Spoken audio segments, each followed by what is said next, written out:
मध्य प्रदेश में police force को और मजबूत करने के साथ साथ आदिवासी समाज के युवाओं के लिए सरकारी सेवा के नए अवसर तैयार करने की दिशा में बड़ा कदम उठाया गया है।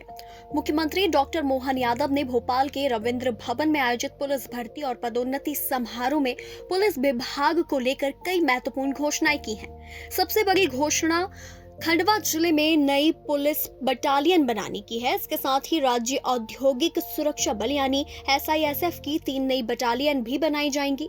इस पूरे फैसले की सबसे खास बात यह है कि इन नई बटालियनों में बैगा, भारिया और सहरिया जनजाति के युवाओं के लिए अलग कंपनियां शामिल की जाएंगी। यानी सरकार की कोशिश है कि प्रदेश के आदिवासी समुदायों के युवाओं को पुलिस और सुरक्षा बल में आगे बढ़ने के ज्यादा अवसर मिले। ये घोषणा सिर्फ नई भर्ती तक सीमित नहीं है, बल्कि आदिवासी युवाओं को मुख्य धारा की सरकारी सेवाओं से जोड़ने और सुरक्षा व्यवस्था में उनकी भागीदारी बढ़ाने की दिशा में भी अहम मानी जा रही है। बैगा, भारिया और सहरिया समाज मध्य प्रदेश के महत्वपूर्ण जनजातीय समुदायों में शामिल है।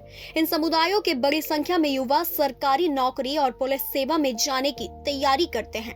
ऐसे में नई कंपनियों के गठन की घोषणा से इन युवाओं में रोजगार और करियर को लेकर उम्मीद बढ़ सकती है। हालांकि इन कंपनियों में कितने पद होंगे, पात्रता क्या होगी, उम्र सीमा कितनी होगी और चयन प्रक्रिया किस तरह की होगी, इसकी पूरी तस्वीर भर्ती की आधिकारिक अधिसूचना जारी होने के बाद ही साफ होगी। अगर आंकड़ा देखता हूं तो 2023 से अभी तक विभिन्न संवर्गों में 14,704 से अधिक अभ्यर्थियों का चयन हो चुका है। पुलिस बैंड FSL की भर्ती अंतिम चरणों में 9,751 से अधिक पदों पर भर्ती प्रक्रिया है। अब सब मिलाकर के अगर उस आंकड़े में देखें तो 4-5 हजार पद है। मैंने यही मंच से बोला DG और SCS को कि आप इसमें सीधी भर्ती के, आरक्षक के, सब इंस्पेक्टर के और भी कोई पद हो तो सब ले आना। हम कोशिश करेंगे 2 साल में सारे पद भर दें, कोई बचने वाला नहीं।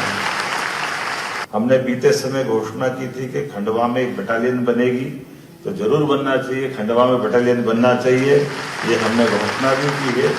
और खंडवा के साथ साथ हमारे पास और 2 बटालियन की सोचा है, जिसको राज्य औद्योगिक सुरक्षा बल के रूप में 3 बटालियन बनाएंगे। अभी 1 की घोषणा कर रहा हूं, 2 का स्थान अभी कोशिश करेंगे, लेकिन ये तीनों बटालियन बनाने की घोषणा कर। और इसी में हम ये बेगा, भारिया, सहरिया इनकी कंपनियों का गठन भी कर लेना ये बटालियन के अंदर से, ताकि हमारी ये अति पिछड़ी जातियां हैं, अति पिछड़े वर्ग से हमारा ये एक समूह है, इसमें बड़ी संख्या में लोग आए। वहीं मुख्यमंत्री डॉक्टर मोहन यादव ने पुलिस विभाग में पदोन्नति को लेकर भी आंकड़ा सामने रखा है। उन्होंने बताया कि पुलिस विभाग के 58 संवर्गों में 27,534 अधिकारियों और कर्मचारियों को पदोन्नति का लाभ दिया गया है। मुख्यमंत्री ने साफ किया कि मध्य प्रदेश पुलिस में आने वाले समय में बड़े स्तर पर भर्तियां जारी रहेंगी। कुल मिलाकर मध्य प्रदेश सरकार का ये पूरा प्लान एक तरफ प्रदेश की पुलिस व्यवस्था को मजबूत करने, अपराध नियंत्रण और भविष्य की सुरक्षा चुनौतियों से निपटने की तैयारी है, तो वहीं दूसरी तरफ बैगा, भारिया और सहरिया समाज के युवाओं के लिए सरकारी सेवा में नए दरवाजे खोलने की कोशिश भी है। 52 वर्गों में रिकॉर्ड 27,534 पुलिस अधिकारी और कर्मचारी क्या पदोन्नत हुए। मेरे को तो वाकई अपने जीवन के कई कामों में कई बार आनंद मिला है, लेकिन सच में ये अधिकारी कर्मचारियों के प्रमोशन से जो आनंद मिला है उसकी किसी से तुलना नहीं हो सकती। इसका वाकई आनंद है।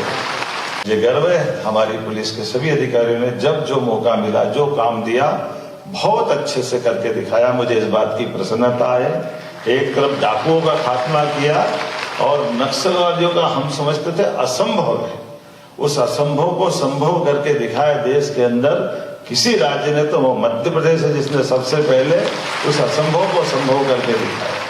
इसलिए आप सभी मित्रों को मैं बधाई देना चाहता हूं, सभी पदोन्नत साथियों को शुभकामना देता हूं। एक तरफ आपका अनुभव भी है और एक तरफ आपके बढ़ते नए पद पर कदम आपको और परमात्मा यश देगा। अगर आंकड़ा देखता हूं तो 2023 से अभी तक विभिन्न संवर्गों में 14,704 से अधिक अभ्यर्थियों का चयन हो चुका है। पुलिस बैंड FSL की भर्ती अंतिम चरणों में 9,751 से अधिक पदों पर भर्ती प्रक्रिया है। अब सब मिलाकर के अगर उस आंकड़े में देखें तो 4-5 हजार पद है। मैंने यही मंच से बोला DG और SCS को कि आप इसमें सीधी भर्ती के, आरक्षक के, सब इंस्पेक्टर के, और भी कोई पद हो तो सब ले आना। हम कोशिश करेंगे 2 साल में सारे पद भर दें, कोई बचने वाला नहीं।